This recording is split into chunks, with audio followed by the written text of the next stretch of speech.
اعوذ باللہ من الشیطان الرجیم بسم اللہ الرحمن الرحیم اللہم صلی علی محمد وعلی آل محمد کما صلیت علی ابراہیم وعلی آل ابراہیم انک حمید مجید اللہم بارک علی محمد وعلی آل محمد کما بارکت علی ابراہیم وعلی آل ابراہیم انک حمید مجید۔ سامعین، ناظرین اور ہمارے محترم ویورز، پبلک ویلفیئر ایسوسی ایشن کی جانب سے درس قرآن کا سلسلہ جاری ہے، اور آج کا ہمارا جو موضوع ہے موجودہ صورتحال میں ہمارا کردار اور حضور پاک صلی اللہ علیہ وآلہ وسلم کا اسوہ حسنہ۔ تو کیونکہ یہ تسلسل ہمارا قرآن و سنت اور حدیث کے مطابق لوگوں تک پیغام پہنچانا ہمارا فرض ہے، آگے آپ لوگوں کا بھی یہ فرض ہے کہ آپ اس پر عمل کریں اور راہ اللہ کے لیے اس کو لوگوں تک پہنچائیں، تاکہ کسی بھی شخص کو اگر ہمارا یہ پیغام پہنچ جائے اور اس سے وہ راہ انسانیت کی طرف آ جائے تو یہ بہت بڑا صدقہ جاریہ ہے۔ تو ہمارے لیے دعا کیا کریں کہ ہم اللہ تعالی ہمیں اس میں استقامت عطا فرمائے، اور جو ہم فی سبیل اللہ یہ کام کر رہے ہیں اللہ تعالیٰ اس کو قبول فرمائے۔ تو شاہ صاحب، آج کے ہمارے جو معمولات ہیں مسلمان ہونے کی حیثیت سے، یہ معمولات جو ہیں یہ حضور پاک صلی اللہ علیہ وآلہ وسلم کے اسوہ حسنہ اور ان کے عمل سے بہت بڑا تضاد رکھتے ہیں۔ تو میرا آج قاری صاحب یہ سوال ہے کہ حضور پاک صلی اللہ علیہ وسلم کا اسوہ حسنہ اور ان کا زندگی کا جو معمول تھا وہ کیا تھا، کہ جس کو ہم ابھی تک نہیں اپنا سکے اس کو کیسے اپنایا جائے، اس کے بارے میں ذرا ہماری قرآن و سنت کی روشنی میں رہنمائی فرمائیں۔ بسم اللہ الرحمن الرحیم نحمدہ ونصلی علی رسولہ الکریم، اما بعد اعوذ باللہ من الشیطان الرجیم، بسم اللہ الرحمن الرحیم۔ سامعین و ناظرین تمام حضرات کو ہماری جانب سے السلام علیکم ورحمۃ اللہ وبرکاتہ۔ وعلیکم السلام۔ ڈاکٹر صاحب نے سوال کیا ہے کہ رسول اللہ صلی اللہ علیہ وسلم کا اسوہ حسنہ، جس پر انسان عمل کر کے اپنی دنیا کو بھی سدھار سکتا ہے، اپنی آخرت کو بھی سنوار سکتا ہے، اور دنیا کے اندر اسے سرفرازی نصیب ہو سرفرازی نصیب ہوتی ہے۔ بے شک۔ دیکھیں، ان اللہ یرفع بہذا الکتاب اقواما ویضع بہ آخرین، حضرت عمر رضی اللہ تعالیٰ عنہ نے فرمایا کہ یہی وہ قرآن مجید مقدس اللہ کی کتاب ہے جس کتاب کی وجہ سے اللہ تبارک و تعالی کچھ قوموں کو رفعت اور بلندی عطا فرماتا ہے، بے شک۔ اور کچھ قومیں جو اس پر عمل پیرا نہیں ہوتی۔ عمل پیرا تو مسلمانوں نے ہی ہونا ہے، جی، کلمہ گو۔ کلمہ گو جو ہے انہوں نے ہی ہونا ہے، کوئی یہود و نصارہ تو نہیں ہونا۔ تو مطلب جو جس دور میں مسلمان اس پر عمل کرتے رہے، اپنا قرآن مجید کو انہوں نے رہنما اور اپنا ہاتھی بنایا تھا، جی، جناب سرفراز رہے۔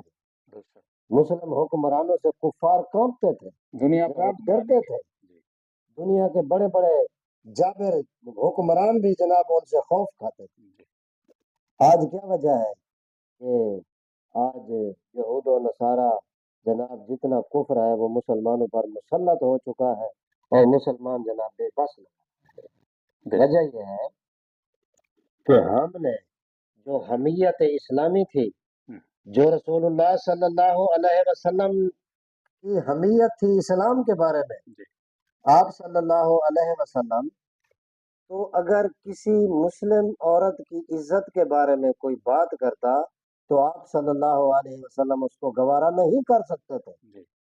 پیغمبر اسلام، داعی اسلام اس بات کو گوارا نہیں کرتے تھے۔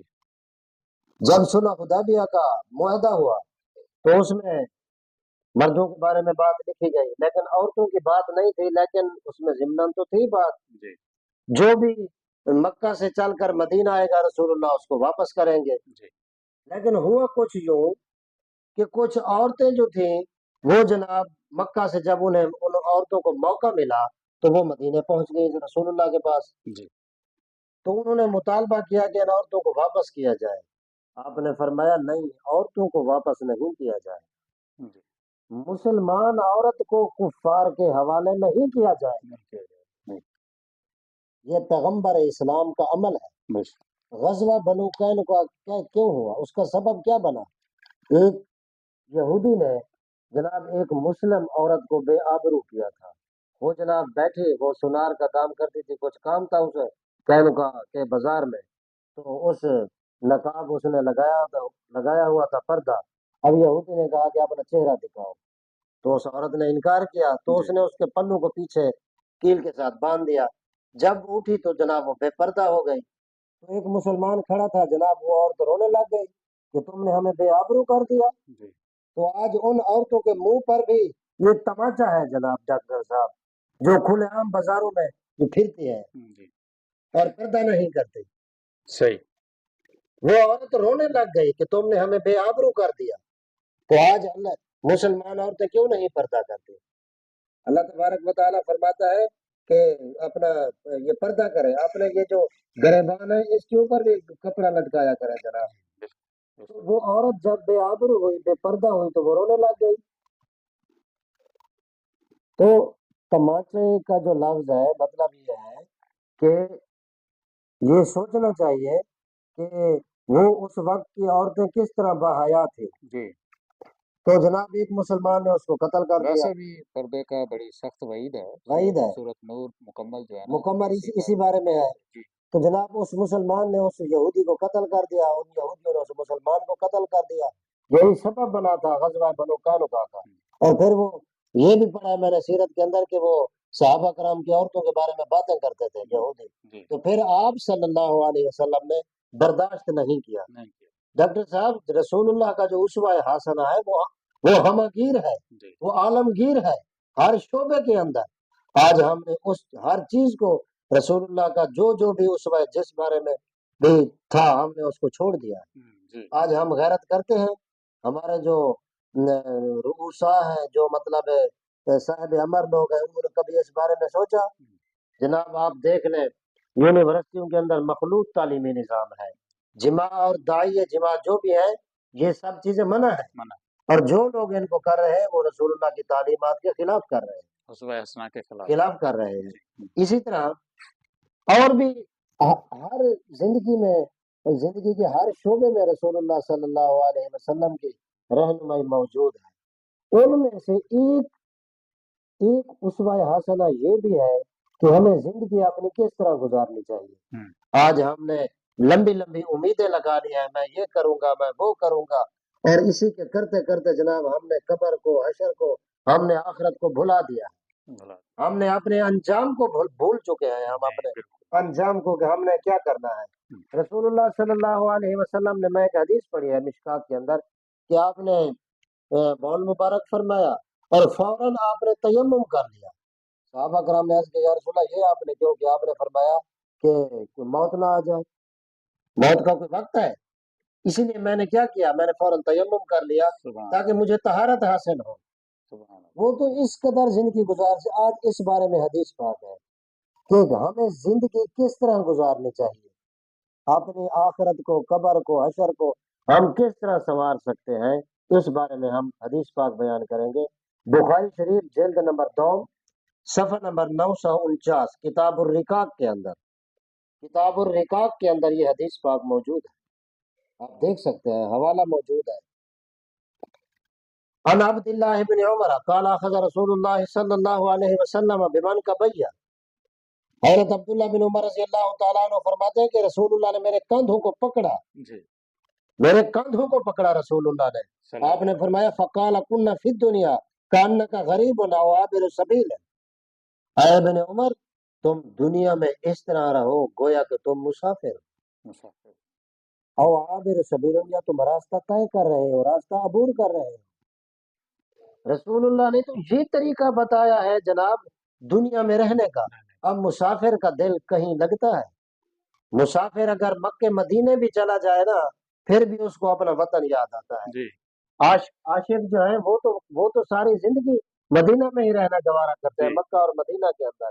لیکن کچھ لوگوں کو بھی ہم نے دیکھا ہے جب وہ جاتے ہیں تو فوراً ان کو گھر کی یاد آتی ہے۔ تو مطلب یہ ہے کہ دنیا میں جہاں بھی مسافر جاتا ہے لیکن اسے واپس گھر آنے کی جلدی ہوتی ہے۔ تو آج ہم نے تو کبھی قبر میں قبر کے بارے میں یا حشر کے بارے میں کوئی جلدی نہیں کی، اس کے لیے کوئی تیاری نہیں کی۔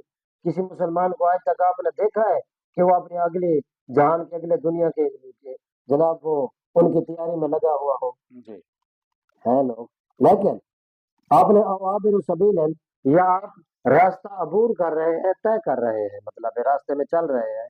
تو مطلب یہ ہے کہ رسول اللہ نے ہمارے حضور بابو جی رحمۃ اللہ علیہ، پیر میرے نشاء صاحب کے بیٹے غلام محی الدین حضور بابو جی رحمۃ اللہ علیہ، تو انہوں نے تو اپنا لقب بھی مسافر چند روزہ رکھا تھا، اور پھر یہی ہے دیکھیں وہ دنیا میں آیا اور چلے بھی گئے۔ تو ہر بندہ دنیا کے اندر مسافر ہے، چند دن کا مسافر ہے۔ جی تو اسی لیے ان کی جو سیرت پر کتاب لکھی گئی اس کا نام بھی مسافر چند روزہ ہے۔ جی اور ان کے خطوط پڑھ لیں، ان کی ساری سیرت پڑھ لیں کہ وہ کہتے ہیں کہ ہم تو مسافر چند روزہ ہے۔ جی کامیاب وہ ہے جس نے اللہ رسول سے تعلق جوڑ لیا، وہ کامیاب ہوا، اور جو مطلب ہے وہ اپنا تعلق نہ جوڑ سکا اور دنیا میں ہی مگن رہا تو وہ بندہ ناکام ہوا۔ تو آگے حضرت عبداللہ بن عمر رضی اللہ تعالیٰ عنہ فرمایا کرتے تھے، وقال ابن عمر یقول اذا امسیت فلا تنتظر الصباح، جب تم شام کرو تو پھر صبح کا انتظار نہ کرو، وَإِذَا أَصْبَحْتَ فَلَا تَنْتَظِرِ الْمَسَاءَ، اور جب تم صبح کرو تو پھر شام کا انتظار نہ کرو۔ جی صحابہ کرام کی زندگیاں تو یہ تھی، رسول اللہ کا اسوہ حسنہ تو زندگی گزارنے کے بارے میں یہ تھا کہ ہمیں دنیا میں کس طریقے سے زندگی گزارنی چاہیے۔ جی ہماری تو جناب پھر لمبی لمبی امیدیں ہیں، میں نے محل بنانا ہے، میں نے کوٹھی بنانی ہے، میں نے یہ بنانا ہے، میں نے وہ کرنا ہے، اور یہ کرتے کرتے پھر زندگی جو ہے نا، حتیٰ زرتم المقابر، حتیٰ کہ تم نے قبروں کی زیارت کی آ کے۔ آگے فرمایا وخذ من صحتک لمرضک، اپنی صحت کے دنوں میں بیماری کے لیے کچھ کر لو۔ جب بندہ بیمار ہوتا ہے تو بندہ کچھ نہیں کر کچھ سکتا۔ نہیں کر سکتا۔ آپ ہسپتال میں جائیں دیکھیں کہ کئی کئی سالوں سے مریض وہاں پڑے ہیں، جناب وہ اپنا پہلو بھی نہیں بدل سکتے، اپنی حجامت نہیں کر سکتے۔ یار وہ ہمارے لیے عبرت نہیں ہے؟ اور کوئی فرشتے آئیں گے ہمیں عبرت کے لیے سکھائیں گے؟ تو یہ میرے دوستوں، میرے بھائیوں، میرے بہن بھائیوں، یہ ہے کہ ہمیں جو صحت کے دن ہے، جوانی ہے، صحت ہے، ان کو ضائع مت کریں۔ یہ تمہارے پاس اللہ تبارک و تعالیٰ کی نعمت ہے۔ رسول اللہ کی حدیث ہے کہ دو چیزیں ہیں، نعمتیں ایسی ہیں جن کی انسان قدر نہیں کرتا، ایک صحت اور ایک فراغت۔ آپ کے پاس صحت بھی ہے، فراغت بھی ہے، لیکن ہم ان کو ایسے ضائع کر رہے ہیں فضولیات میں، فضول کاموں میں۔ تو بندے کو صحت کے دنوں میں زیادہ عبادت کرنی چاہیے، نیکی کے کام کرنے چاہیے، لوگوں کی مدد کرنی چاہیے۔ آپ حضور اب پاک ڈاکٹر صاحب لوگوں کی بھی مدد کر رہے ہیں، بڑھاپے کی یہ اللہ کی بڑھاپے کی مہربانی ہے، حالت یہ میں سارا لوگوں کی مدد کر رہے ہیں۔ یہ شاہ صاحب یہ سارا کچھ جو ہے یہ اللہ توفیق دیتا ہے تو اچھا ہوتا ہے۔ آگے ایک جملہ رہ گیا ہے، جی وَمِنْ حَيَاتِكَ لِمَوْتِكَ، کتنی پیاری بات حضرت عبداللہ بن عمر رضی اللہ تعالیٰ عنہ نے فرمائی۔ آپ نے فرمایا کہ اپنی موت کے لیے زندگی میں اس کی تیاری کر لو، کچھ کر لو۔ وَمِنْ حَيَاتِكَ، اپنی حیاتی میں، زندگی میں، لِمَوْتِكَ، موت کے لیے تیاری کر لو، موت کے لیے کچھ کر لو۔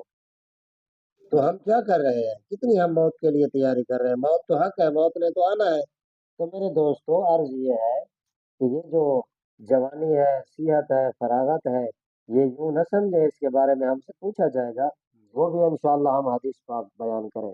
جی اچھا اس میں قاری صاحب یہ آج کل جو معمولات زندگی لوگوں کے ہیں اس میں عدم برداشت جی کا عنصر بہت پایا جاتا ہے۔ حضور پاک صلی اللہ علیہ وسلم اور اہل بیت اور صحابہ کرام اور صالحین کی زندگیاں جب ہم دیکھتے ہیں تو ان کے کام دیکھتے ہیں، ان کے عمل دیکھتے ہیں تو افاقوں کے ساتھ وقت گزارتے تھے اور انتہائی صبر کرتے تھے۔ آج ہمارے اندر اس چیز کی عدم برداشت اتنی ہو چکی ہے کہ ہم کسی مسلمان بھائی کے ساتھ اچھے طریقے سے بات بھی نہیں کرتے اور اچھے طریقے سے مصافحہ بھی نہیں کرتے، اور چھوٹے بڑے کا احترام بھی ختم ہوتا جا رہا ہے۔ تو اس میں قصور کس کا ہے؟ کیوں نہیں ہم حضور پاک صلی اللہ علیہ وسلم کے اسوہ حسنہ پر اور صالحین پر، صحابہ کرام پر، اہل بیت کے جو عمل ہیں ان کے اوپر کیوں نہیں ہم عمل پیرا ہوتے؟ لیکن یہاں ہم اگر عمل پیرا نہیں ہوتے تو ہم اس کا نقصان بھی تو اٹھا رہے ہیں، جی ٹھیک ہے نا۔ اب میاں بیوی کے جھگڑے دیکھ لیں، وہ جناب کیا کرتے ہیں، ایک دوسرے کے ساتھ غصہ کرتے ہیں، تو پھر اس کا نقصان کیا ہوتا ہے؟ طلاق۔ پھر جی طلاق دے کے پھر جناب پچھتاتے ہیں کہ یہ کیا ہو گیا، یہ ہم نے کیا کر دیا۔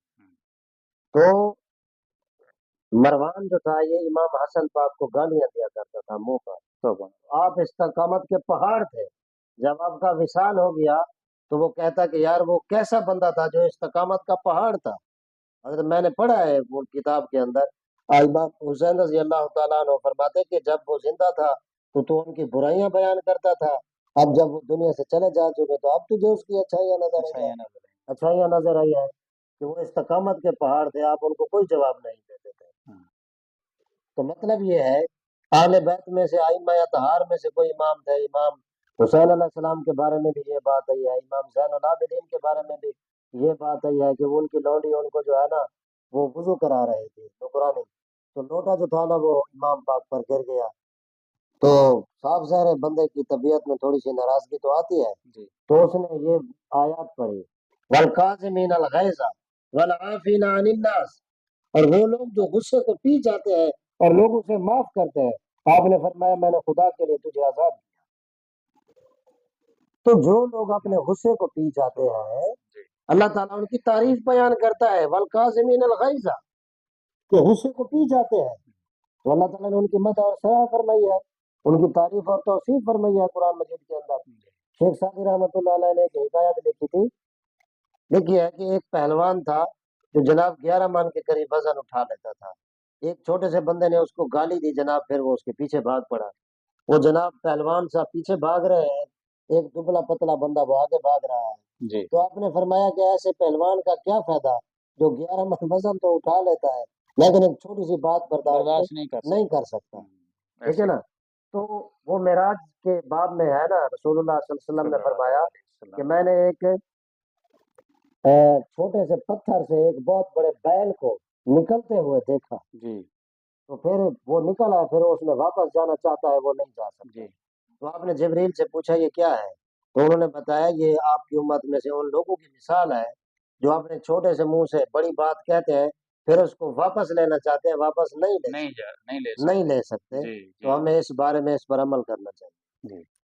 وما علینا الا البلاغ۔ جی تو ناظرین، آج کا موضوع ہمارا گو کہ ذرا اتنا تفصیلی نہیں تھا، اور نیکسٹ پارٹ 2 میں ہم اس کو بیان کریں گے۔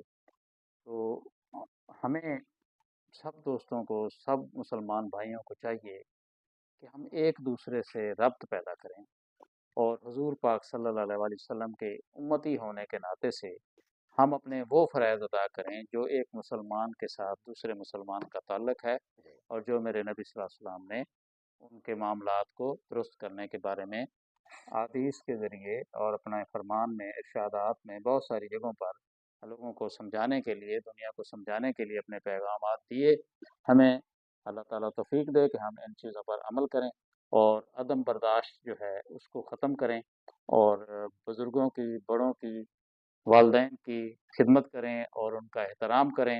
ایسا نہ ہو کہ آپ کی موت اس سلسلے میں ہی آ جائے کہ ہم یہاں سے گٹھڑیاں گناہوں کی لے کر اس دنیا سے رخصت ہوں، اور پھر آگے اس کا کوئی، تو ہم گناہوں کی گٹھڑیوں کے ساتھ ہی قبر میں دفن نہ ہوں، بلکہ اسی دنیا میں ہم ان گناہوں کی تلافی کر کے جائیں، تاکہ ہم جب حضور پاک صلی اللہ علیہ وسلم کے پاس پیش ہوں، اللہ تعالیٰ کے ہاں پیش ہوں، تو اللہ تبارک و تعالیٰ کے نبی محترم ہماری شفاعت فرما سکیں۔